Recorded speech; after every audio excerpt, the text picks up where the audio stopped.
Welcome back everyone. So বন্ধুরা, গত পর্বে আমরা এই সেটিংস এর আন্ডারে পারমালিঙ্কস কিভাবে কাজ করে সেটা দেখেছিলাম। আজকে আমরা দেখব অ্যাট লাস্ট সেটিংস এর আন্ডারে যে লাস্ট অপশনটা রয়েছে প্রাইভেসি। আর এই যে লাস্টের যে অপশনটা আপনারা দেখতে পাচ্ছেন, প্রাইভেসির পরে যে অপশনটা দেখতে পাচ্ছেন, এটা আমাদের একটা প্লাগইন ইউজ করার জন্য হয়েছে। সো আমরা এই বিষয়টা নিয়ে এখন কথা বলবো না। সরি বন্ধুরা, এটা প্লাগইন না, মেবি থিমের জন্য ইউজ হয়েছে। না না না, প্লাগইনের জন্য। ওই যে আমরা এলিমেন্টরের একটা প্লাগইন ইউজ করেছিলাম, ঠিক সেটার জন্য।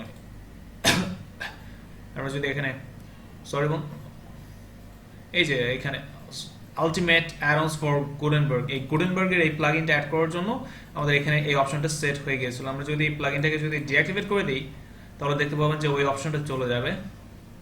সিম্পলি আমি এখান থেকে ডিঅ্যাক্টিভেট করে দিচ্ছি।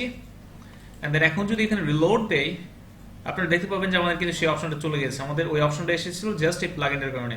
সো এখন যেহেতু আমরা প্লাগইনটা ইউজ করছি না, আমি এটাকে ডিঅ্যাক্টিভেট করে দিচ্ছি।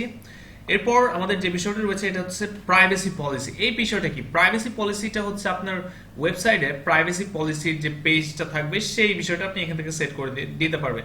এর জন্য প্রথমেই আপনাকে একটা প্রাইভেসি পলিসি পেজ ক্রিয়েট করে নিতে হবে। আর আরেকটা কথা বলে রাখা ভালো, ওয়ার্ডপ্রেসে কিন্তু বাই ডিফল্ট প্রাইভেসি পলিসি নামে একটা পেজ ক্রিয়েট করা থাকে। সেটা বাই ডিফল্ট এখান থেকে সিলেক্ট করা থাকে, সেখানে প্রাইভেসি পলিসি এক্সেট্রা এক্সেট্রা অনেক কিছু লেখা থাকে। বাট আমি ওটাকে ডিলিট করে নতুন একটা অ্যাড করেছি। আমি আবার এটাকে ট্র্যাশে দিয়ে আমি অ্যাড করে আপনাদেরকে দেখাই। এখানে ট্র্যাশ থেকে আমি ডিলিট করে দিই, ডিলিট পার্মানেন্টলি। চলুন এখন একটা পেজ অ্যাড করি প্রাইভেসি পলিসি নামে। এরপর এখানে প্রাইভেসি পলিসি টাইটেলটা অ্যাড করে দিই, সিম্পলি প্রাইভেসি পলিসি। এরপর এখানে আমি পাবলিশ করে দিই এটা। অ্যান্ড দেন আমরা যে পেজটাকে ভিউ করি, দেখতে পাবো যে পেজটা একেবারে ব্ল্যাঙ্ক। এর রিজনটা হচ্ছে আমরা প্রাইভেসি পলিসি পেজে কোনো প্রাইভেসি পলিসি কি কি হবে ওগুলো অ্যাড করে নিই। ওগুলো আপনারা অ্যাড করে নেবেন আপনাদের ওয়েবসাইট অনুযায়ী।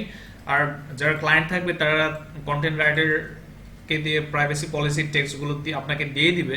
সো কোনো প্যারা নেওয়ার কোনো প্রয়োজন নেই। সো এখন চলুন দেখা যাক এই পেজটা কীভাবে ওয়ার্ডপ্রেসে সেট করতে হয়। সিম্পলি এখান থেকে সেটিংস থেকে প্রাইভেসিতে যাবেন। তার আগে দেখতে পাচ্ছেন যে আমাদেরকে এটাকে আমি আপডেট করি। অ্যান্ড দেন এখান থেকে প্রাইভেসিতে ক্লিক করলাম সেটিংস থেকে। অ্যান্ড দেন এই যে এইখান থেকে পেজটাকে সিলেক্ট করে দেবো। এখানে সিম্পলি প্রাইভেসি পলিসি, এরপর ইউজ দিস পেজ।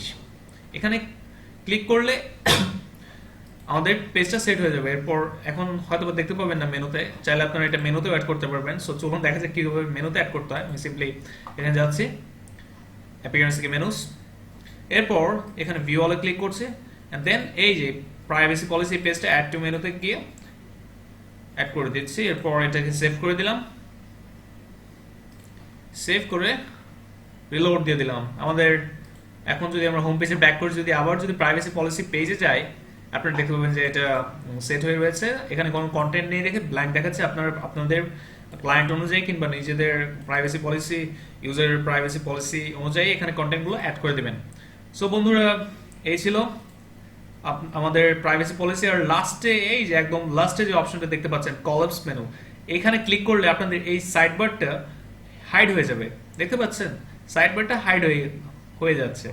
সো খুবই সহজ বিষয়টা, মানে খুবই ইজি। এই ওয়ার্ডপ্রেস ড্যাশবোর্ডটা নিয়ে আশা করি আপনাদের আর কোনো সমস্যা হবে না। আপনারা নিজেরা যদি বাসায় প্র্যাকটিস করেন, একদম খুব ইজিলি বুঝতে পারবেন। সো পরবর্তী পর্বে ইনশাল্লাহ আমরা পুরো একটা ওয়েবসাইট তৈরি করে দেখাবো। কিভাবে একটা ওয়েবসাইট তৈরি করতে হয় ইনশাল্লাহ সেটা নিয়ে আরও অনেকগুলো ভিডিও আসবে আশা করি।